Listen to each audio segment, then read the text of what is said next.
La moitié à l'intérieur et l'autre moitié à l'extérieur. 4 camions comme ça.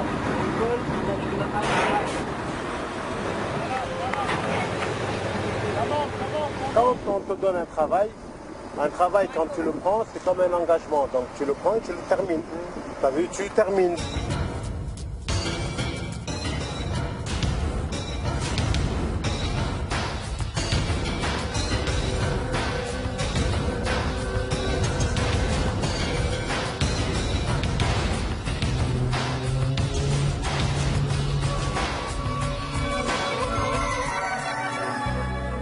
Bonsoir à tous. Cet homme que l'on vient de voir, qui joue au chef de chantier quelque part en Syrie, on le croyait mort. C'est lui qui avait réussi à nous faire croire qu'il était mort au combat en août 2015. Il s'appelle Omar Homsen, c'est un Niçois, il a 40 ans, un ancien voyou qui s'est radicalisé en sortant de prison avant de devenir l'un des principaux recruteurs de djihadistes en France, responsable du départ de dizaines, voire de centaines de jeunes Français vers la Syrie.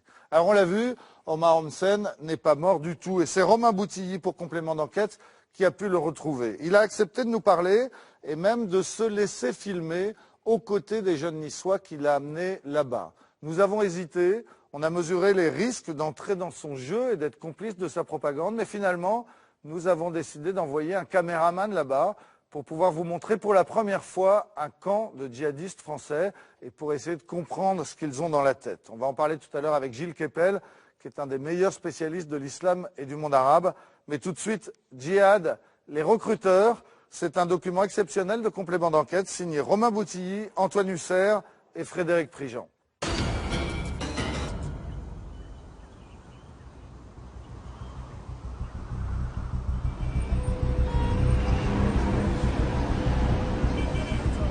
Voilà 5 heures que Salim, notre caméraman, attend le signal. Des djihadistes doivent venir le chercher.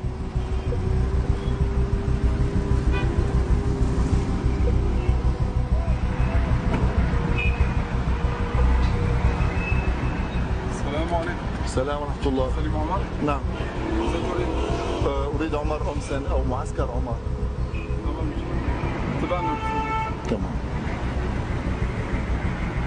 Un combattant armé, un Français, vient à notre rencontre. C'est parti. Il va nous escorter jusqu'à son chef.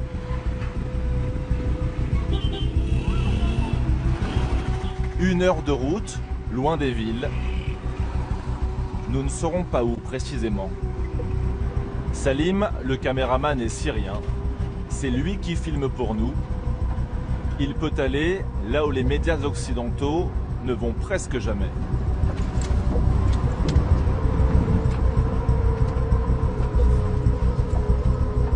C'est exceptionnel. Le chef d'un groupe de djihadistes français a accepté de laisser rentrer une caméra à l'intérieur de son camp. Ce chef est un recruteur originaire de Nice, bien connu des services de renseignement. Omar Homsen, donné pour mort il y a 9 mois, et pourtant bel et bien vivant. Omar Diaby, alias Omar Homsen, serait donc mort en combattant le régime. Il était le recruteur numéro 1 des djihadistes français. L'été dernier, la plupart des médias français annonçaient sa mort, suite à une information diffusée par ses proches. Mais selon Omar Homsen, cette mort était en fait une mise en scène pour lui permettre d'aller se faire soigner à l'étranger. Il y avait la trace d'Omar Homsen. Impossible à vérifier, mais le djihadiste est bien là, devant notre caméra. Nous allons passer 3 jours à ses côtés. Un tournage réalisé à ses conditions. C'est lui qui a fixé le planning et sans doute sélectionné les combattants qui pourront s'exprimer. Pour les brochettes et tout, on va en prendre. Ils ont de 20 à 25 ans, tous sont français. Ils s'appellent Guillaume, Brian, Kamel. Omar Homsen les a convaincus d'apparaître à visage découvert. Lui et ses djihadistes ne font pas partie de Daesh, mais d'un groupe rival Jabhat al-Nosra, une branche d'Al-Qaïda. L'islam, c'est pas le djihad. L'islam, c'est pas la hijra. Dans le pick-up, le Niçois tient d'emblée à souligner sa différence avec Daesh. Il professe sa vision du djihad et les attentats du 13 novembre. Venir faire une opération au plein Paris, venir tuer un monde, il n'y a aucun message dedans qui va toucher le cœur des musulmans en majorité. Voilà. Il va toucher ton groupe, parce que ton groupe, ils sont comme toi. Voilà, ils sont comme toi, donc automatiquement, eux, ils vont être heureux. Ouais, ils vont être contents. Après 1 heure de route, première étape du tournage imaginé par le chef djihadiste. Kalachnikov en bandoulière, la vingtaine de jeunes que nous suivons va se baigner.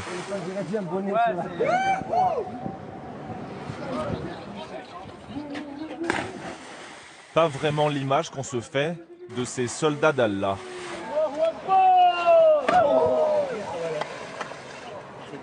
Sans l'omniprésence des armes, on pourrait croire à un film de vacances d'une maison de quartier avec dans le rôle de l'animateur Omar Homsen.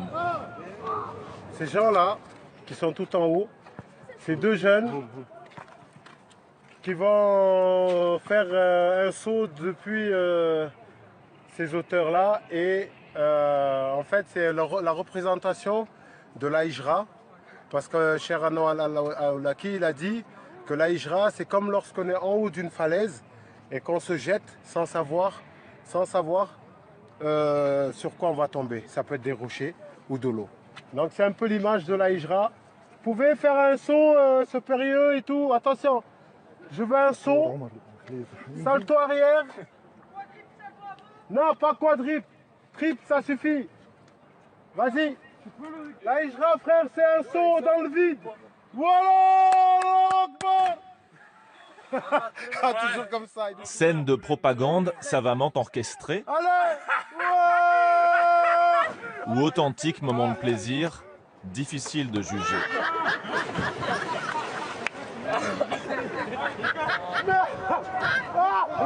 Tous sont en tout cas de vrais amis d'enfance. Tous arrivés du même quartier de Nice à partir de 2013.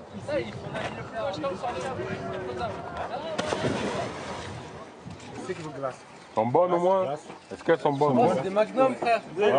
Quand Daesh mise sur la barbarie pour choquer, eux se laissent filmer en train de manger des glaces. C'est fou, c'est la meilleure celle-là. Ouais. Rompu à la communication, Omar Homsen est surtout un redoutable recruteur. Ouais, c'est bon.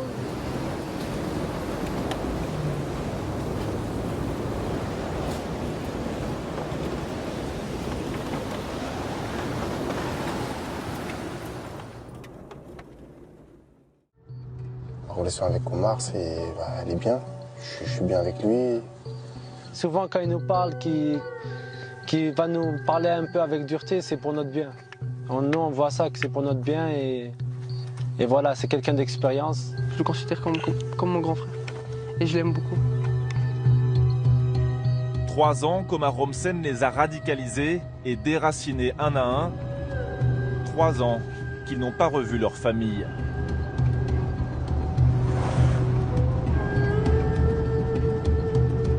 J'avais pas une très très belle vie non plus en France. Ce que je faisais, je vivais pas, je travaillais pas. Je faisais souvent des bêtises. Inch'Allah binillah, depuis que je suis venu ici, je suis en train de devenir mieux qu'avant. Quand je parle avec eux, avec ma famille, c'est ouais, comment tu vas, etc. et tout.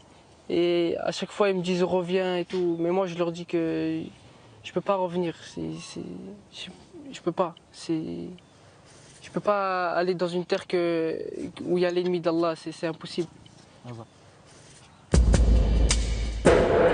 Qui sont ces mauvais génies de l'islam? Ces hommes méconnus qui ciblent, manipulent et envoient leurs recrues au combat. Omar Homsen est l'un des tout premiers à avoir fait partir des Français en Syrie. Début 2013, il lance une campagne de recrutement à Nice et dans le reste de la France. Présent dans les quartiers, mais surtout hyper actif sur Internet. Grâce à ses vidéos de propagande, Omar Homsen a fait du djihad un produit marketing. Nous devons faire confiance en Allah. Et wallahi, l'endroit où nous allons aller. Dans son sillage, des dizaines de Français ont ainsi été enrôlés.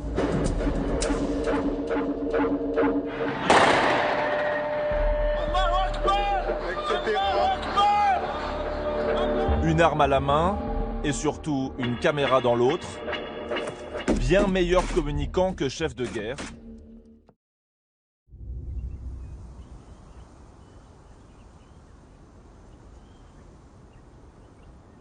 Les djihadistes d'Omar Homsen ont installé leur campement il y a quelques semaines, loin des zones de combat.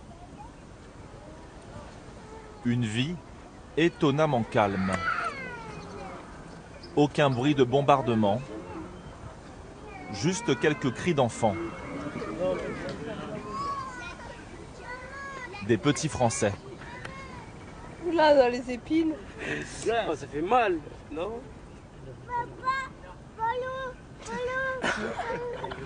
La version familiale du djihad. Chaque mois ou presque, des mariages, des naissances. Un quotidien strictement encadré par la loi islamique, la charia.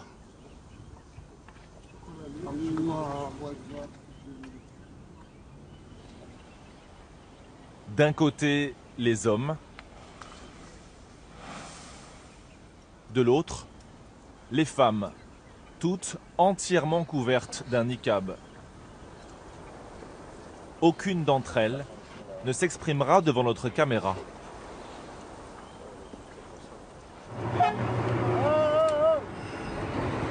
La moitié à l'intérieur et l'autre moitié à l'extérieur. Pour le chef du groupe, l'émir Omar Homsen, l'émigration en Syrie, la Hijra, est un projet de vie à long terme.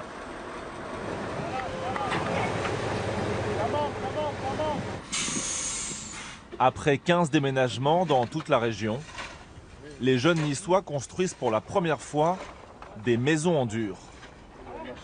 Pour financer les travaux, la vie du campement, les djihadistes peuvent compter sur la Ghanima, les butins de guerre. Ceux qui témoignent se disent heureux et remercient Allah dès qu'ils le peuvent. On est bien ici, et on manque de rien. Et regardez, vous avez vu, on est en train de construire des maisons. Qu'est-ce que vous voulez de plus, subhanallah? Alhamdulillah. On est venu ici en sachant ce qu'on allait trouver. En sachant qu'on allait trouver moins de confort, moins de nourriture, moins d'accès à tout ce qu'on avait là-bas. Donc quand on est venu, on était surpris parce qu'on s'attendait à beaucoup pire. Et Allah il nous a facilité. Celui qui sort dans le sentier d'Allah, Allah il le facilite. Et nous, alhamdoulilah, on est là, on vit bien. Là, on est en train de construire des maisons. Jamais de la vie en France, on aurait pensé construire des maisons sans devoir travailler des années et des années. Prends une peine, donne-leur un coup de main. C'est mieux, tu restes avec Abou Saleh. Abou Saleh, Abou Safia, chacun ici se fait appeler par son nom de combattant. Tous obéissent à leur chef, sans broncher. Et Loulou. Dis la vérité, moi des fois c'est quoi mon problème? Quand tu as dit je travaille et je pars, voilà, des fois je suis sérieux, je travaille bien, il y a des fois, je sais pas, j'ai pas envie, je sais pas, l'envie de travailler, elle est pas. Voilà. Et on te dit, vas-y, fais. Quand on te donne un travail, quand tu le prends, c'est comme un engagement. Donc tu le prends et tu le termines. Tu as vu, tu termines, c'est une confiance. Ouais. Chef des travaux, chef de guerre. Arrête de demander, va le chercher. Sur le camp, l'omniprésent Omar Homsen est aussi imam. Il célèbre ensuite les mariages sur le camp, en Syrie, ou comme ce jour-là un baptême musulman, celui du bébé de Guillaume. Pour l'occasion, un mouton va être sacrifié. Le prédicateur, qui ne parle pas arabe, va faire un long prêche.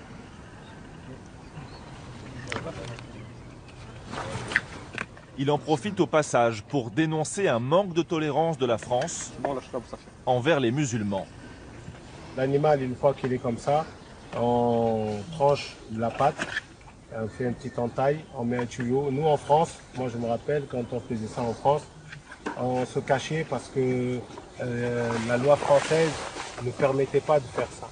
Et donc en fait c'était une loi hypocrite parce qu'ils disaient non c'est interdit, mais quand on allait acheter nos moutons, eh bien on les mettait dans les voitures et des fois on passait devant les barrages de police et ils voyaient les moutons et ils disaient allez-y, allez-y, allez-y.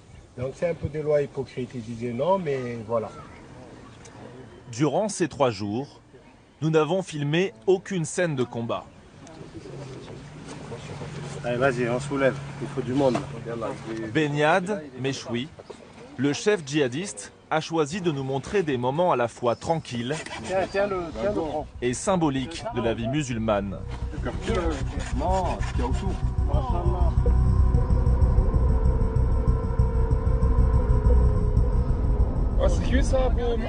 Durant notre tournage, certains jeunes auraient pourtant été amenés à combattre, mais pas ceux que nous filmions. Nous avons pu récupérer une partie des archives personnelles d'Omar Homsen. Des images bien loin de la vie paisible du camp. Les frères, je fais sur un bonhomme, écartez-vous, laissez votre bonhomme et marchez sur lui. Le recruteur filme et commande tout, même les séances d'entraînement.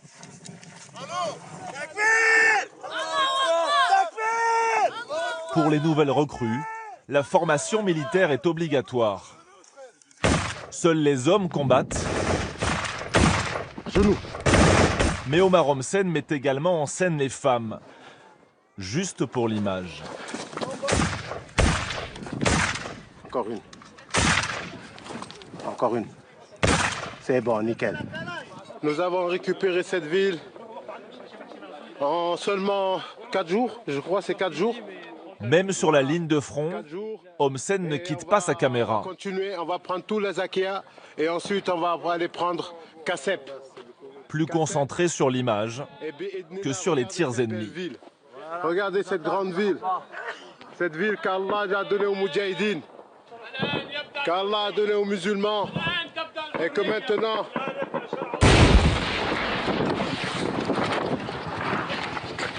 Ouh. Bon, elle n'est pas tout à fait prise, mais voilà quoi.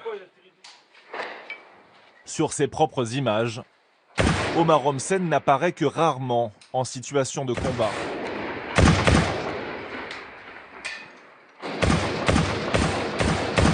Contre qui se bat-il au juste? J'ai pu lui poser directement la question. Bonsoir. Bonsoir. Est-ce que vous m'entendez bien? Je vous entends très bien, 2 secondes. C'est la première fois qu'il s'exprime depuis sa fausse mort. L'entretien se fait à distance, par Internet. Vous-même et votre groupe, est-ce que concrètement vous combattez? Notre ennemi est ciblé, c'est-à-dire notre ennemi c'est Bachar al-Assad. Nous sommes des personnes qui revendiquons haut et fort notre dogme islamique, qui est la Aqidah, qui dit que quand une nation musulmane est attaquée, tous les musulmans doivent venir à son secours. Donc quand nous sommes en France et que nous voyons le peuple syrien se soulever contre son gouvernement et ensuite se faire massacrer, c'est une obligation pour nous de quitter ces pays-là et de venir les secourir.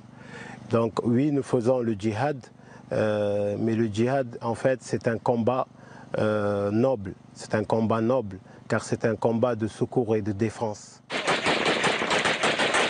Selon Omar Homsen, le groupe qu'il dirige a participé à une dizaine de batailles en 3 ans, beaucoup moins que chez Daesh. Allez les frères!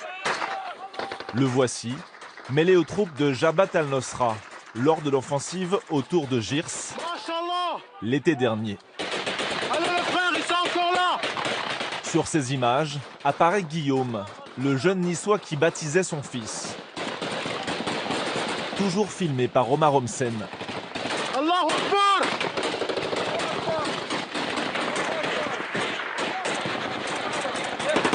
Ils sont où? Ils sont partis?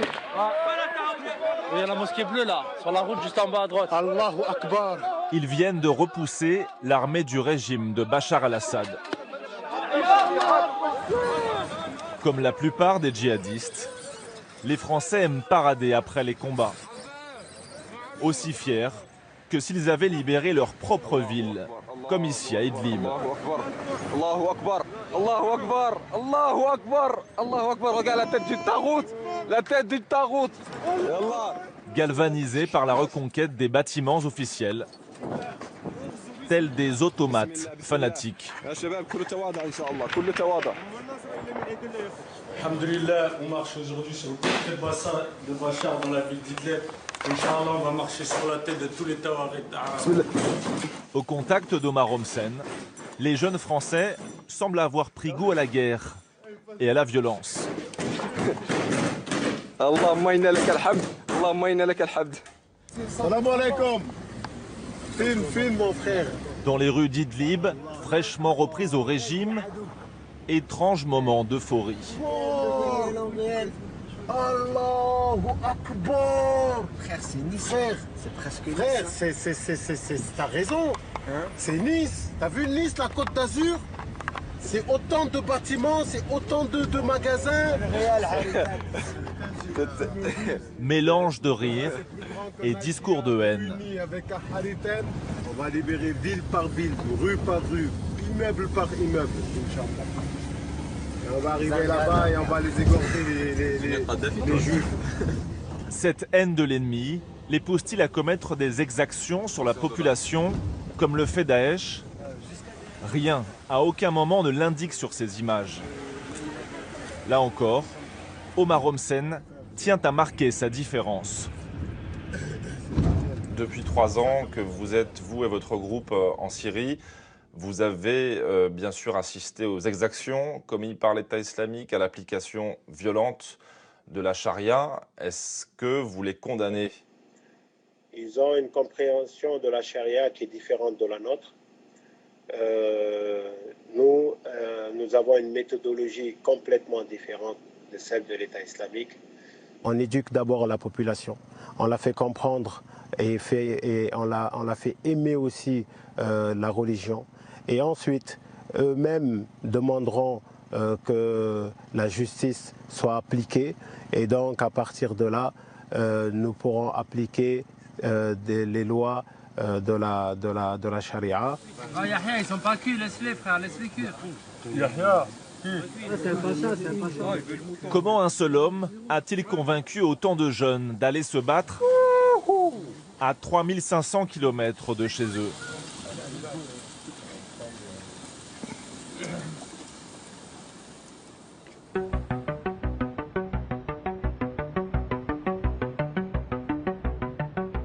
C'est dans ces quartiers qu'Omar Homsen a connu la plupart de ses futurs recrues pour le djihad. Le franco-sénégalais, de son vrai nom Omar Diaby, y est déjà une figure locale.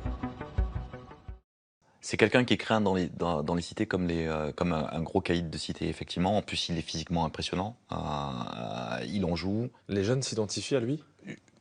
Enfin, moi, ce que j'ai rencontré, j'en ai rencontré quelques-uns, il y avait une véritable phénomène d'identification, voire de mimétisme. C'est-à-dire qu'ils veulent être comme lui. Sa tante, Asifatou Gueye, longtemps restée très proche de lui, se souvient d'un ex-détenu qui faisait très bonne impression dans la famille.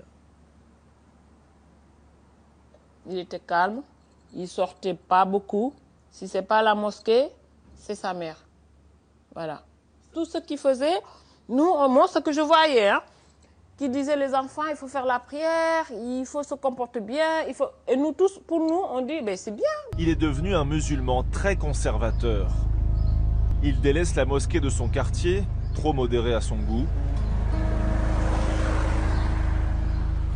Le Niçois se lance alors dans un prosélytisme acharné dans la rue. En bas des tours, le repenti utilise sa réputation d'ancien voyou pour impressionner et convertir les jeunes. Ce qui explique qu'il a un nombre de fidèles important, à mon sens, c'est vraiment ce travail quotidien, d'abord qu'il a fait de prédication dans la ville de Nice, dans les quartiers populaires de Nice. Il allait voir les jeunes, il allait leur dire non, ça il faut pas, fais ta prière, va à la mosquée, n'en va pas à la plage, sinon tu vas aller en enfer. Il faisait peur vraiment aux jeunes, mais sur un terrain religieux. En permanence ces rappels au quotidien. Et donc il avait cette ascendance sur les gens. Il a réussi à les hameçonner, il ne va pas les lâcher. Le prosélyte organise des matchs de foot suivis de réunions. Elles se déroulent à quelques mètres, dans un lieu qu'affectionnent les jeunes. Son snack. Le voici filmé 8 ans plus tôt par les caméras de France 3. Voilà mon ami Omar, mon ami d'enfance.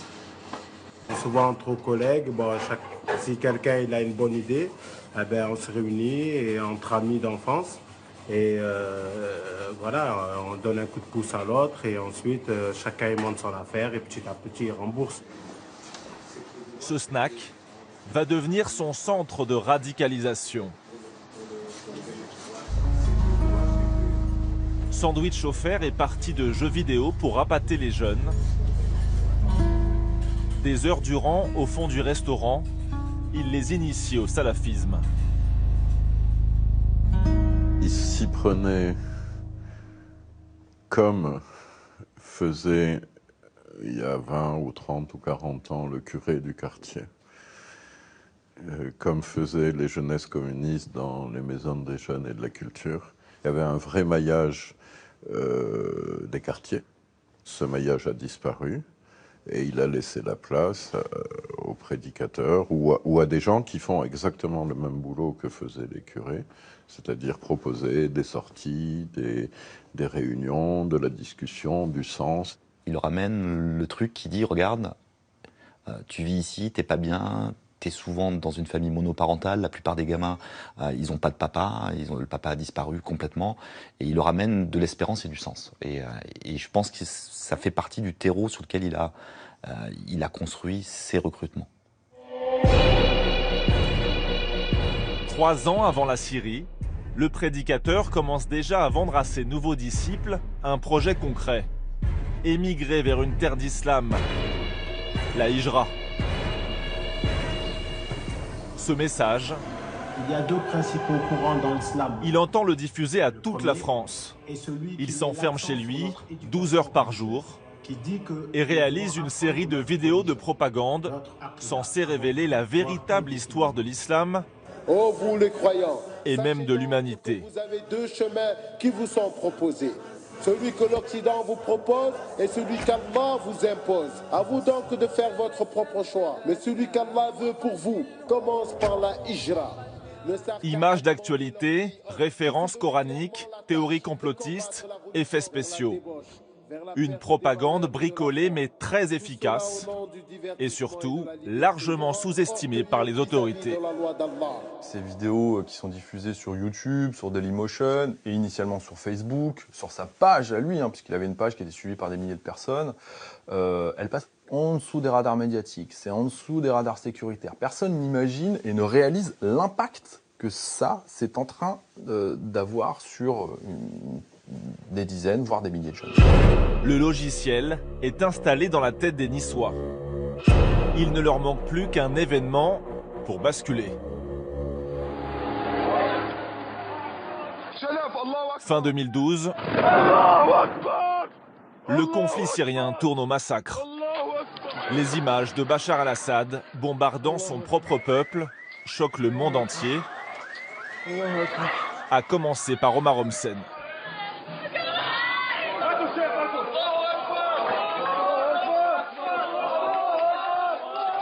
Le propagandiste intègre quelques-unes de ces images les plus insoutenables dans ses propres vidéos. Aujourd'hui, si les musulmans vivent ce qu'ils vivent, subissent ce qu'ils subissent, vivent sous l'oppression, l'agression et l'humiliation, s'ils sont combattus... Après la Hijra, il appelle désormais au djihad.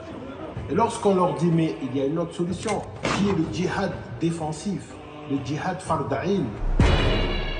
Dans le quartier, Omar Homsen intensifie les recrutements. Il invite de nouveaux groupes d'amis dans son snack. Grâce aux vidéos, il les convainc que le djihad va changer leur vie. Lorsqu'on leur dit, mais il y a une autre solution, qui est le djihad défensif. On leur a promis qu'ils seraient les héros de l'islam, qu'ils sauveraient des hommes, des femmes, des enfants dans une situation de grande douleur. On leur a dit que la vie serait facile, beaucoup plus facile que ce qu'ils vivent en Europe, où manifestement ils sont haïs. On les a convaincus de l'inutilité de leur vie ici et du sens qu'ils se prendraient cette vie dans cette zone du monde. Et puis, il leur promettait le paradis, hein, tout simplement. Partir là-bas, c'est accès direct au plus haut degré de paradis pour tous les moudjahidines qui sont partis combattre. Non seulement vous aurez le paradis, mais en plus, vous souffrirez l'équivalent d'une douleur de moustique à la première égratignure. Et à la première goutte de sang versée, vous êtes un martyr. Donc vous accédez au plus haut degré de paradis. Le recruteur s'adapte à ses cibles. Aux violents, il parle de combat. Aux âmes sensibles, d'aide humanitaire. Aux plus religieux, il récite le Coran. En 6 mois seulement, les jeunes du quartier sont retournés. On n'arrivait plus à vivre avec cette conscience. On se sentait hypocrite et on voyait qu'on délaissait nos obligations vis-à-vis des musulmans et des faibles qui se faisaient attaquer sans cause, sans raison valable. Et je me suis dit, il faut que je fasse ce qu'Allah a dit et son messager. Et après, je me suis décidé à partir. Brian et ses copains sont partis du jour au lendemain, comme pour une fugue, dissimulant jusqu'au bout leur projet à leurs proches, sur les conseils d'Omar Homsen. À l'été 2014, tout le quartier est traumatisé. Nous avions alors rencontré plusieurs mères de famille, désespérées. Comme celle de Brian, 17 ans à l'époque. Il venait à peine de se convertir. Moi, je ne sais plus quoi penser, je ne sais plus quoi dire. Je suis là, voilà. On est tombé dedans comme ça du jour au lendemain. Et voilà, je veux rester en contact avec lui, je lui demande s'il va bien. Voilà. Moi, tout ce qui compte, c'est qu'il va bien. Et chaque fois, je lui demande de rentrer. Brian était parti avec son ami d'enfance, Frédéric, 19 ans, sans emploi. Ce jour-là, sa mère découvrait à peine le rôle néfaste joué par Omar Diaby. C'est pas ces gamins qui ont appris, qui savent que des femmes se font tuer, ils connaissent rien, ils savent même pas qui est Bachar al-Assad, ils savent même pas ils connaissent aucune politique, aucun... Fred, il faut pas y demander même qui est le président de la République, je suis certaine qu'ils sauraient pas vous répondre à l'heure actuelle. Ils s'intéressaient pas particulièrement à la situation politique. Pas du tout. Rien, mais rien, de rien. Je sais pas comment on peut utiliser des enfants pour une religion, pour des guerres. C'est de l'abus de faiblesse? J'ai pas de mots pour ça, j'ai pas de nom, c'est tellement horrible, j'ai pas...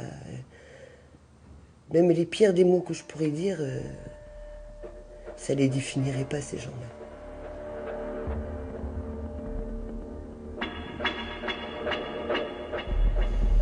Est-ce que vous comprenez que les familles puissent penser que vous les avez manipulés et que vous avez gâché leur vie? Est-ce que vous comprenez ça? Non, je comprends pas trop ça. S'ils ne voulaient pas que leurs enfants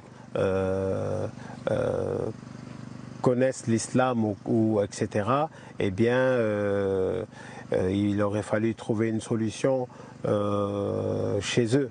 Donc, c'est des choses, c'est tout à fait naturel, c'est comme ça. Eh bien, les familles sont frustrées, ils préfèrent voir leurs enfants continuer de fumer, de boire ou être en prison. Ils préfèrent ça que l'islam. Comme beaucoup de recruteurs, il a également enrôlé des membres de sa propre famille. Sa tante est en dépression depuis 3 ans. Moi, en tout cas, il m'a tué parce qu'il a vidé ma maison. Voilà, il a vidé ma maison. Il a ramené tous mes enfants, tous les 8 petits-enfants avec lui, et leur mère et père. Ça fait mal quand vous voyez les enfants, mes enfants qui étaient là avec moi tout le temps. Les enfants qui étaient bien et tout.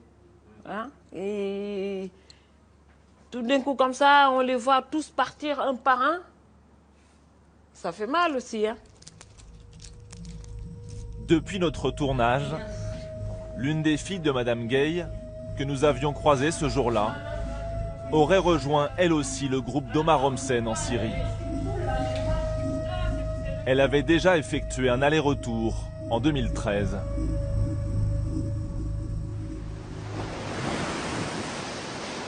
À l'époque, malgré les surveillances policières, Diaby assure aussi un soutien logistique. Itinéraire, hôtel, passeurs, une vraie filière d'acheminement. 20, 30, bientôt 80 départs rien que pour Nice. 200, peut-être plus, dans toute la France. Omar Diaby a fait plus qu'ouvrir la route. Il a pavé le chemin, il a guidé tout le monde. Et une fois qu'ils étaient en Syrie, c'était l'équivalent d'un guide du routard pour djihadistes français. Clairement, si Omar Diaby et ses proches n'avaient pas pu faire ce qu'ils ont fait, je pense qu'on peut facilement imaginer qu'il y aurait aujourd'hui un quart de djihadistes français en moins en Syrie.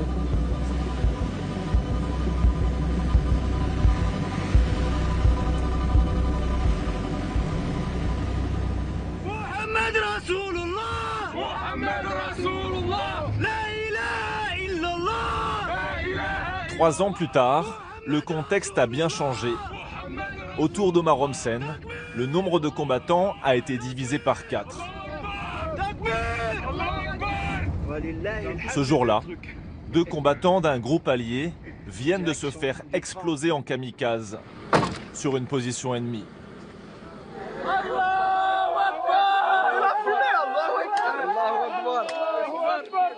Regardez là. Allahu Akbar. Qu'Allah les accepte. Des mômes des quartiers, désormais fascinés par la mort.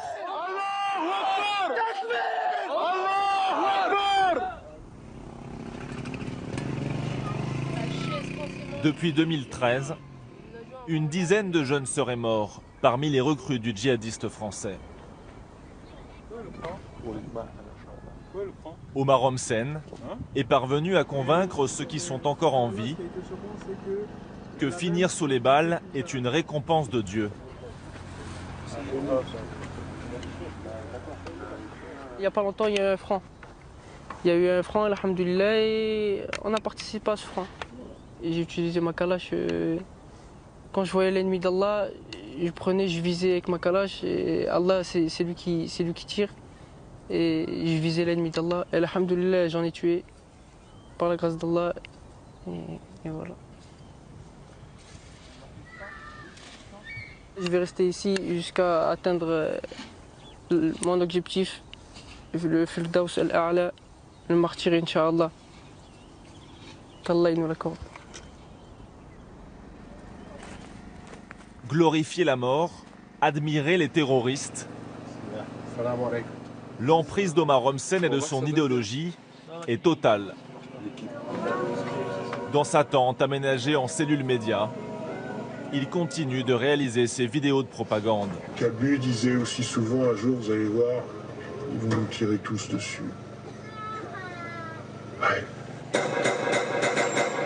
La prochaine est un hommage glaçant aux frères Kouachi, les tueurs de Charlie Hebdo. J'ai le souvenir que la conférence de rédaction s'était très bien passée, que tout le monde était en forme. C'était la première fois qu'on se voyait depuis la nouvelle année.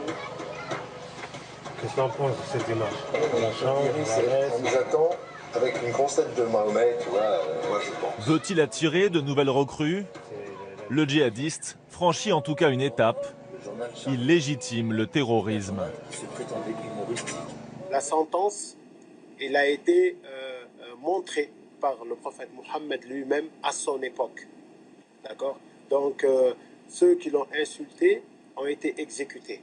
Donc, si le fait de soutenir les Kouachi fait de moi un terroriste, alors je suis un terroriste. Parce que si quelqu'un insulte notre messager, la sentence, c'est pas d'aller et d'argumenter. Cette fois-ci, on n'argumente pas avec ces gens-là et on applique et on fait ce que les Kouachi ont fait. Est-ce que vous-même, vous auriez été capable de mener une telle opération? Si Allah me l'avait permis, j'aurais voulu être choisi pour faire cela. À ce jour, rien ne permet d'établir qu'Omar Homsen serait lié à un attentat.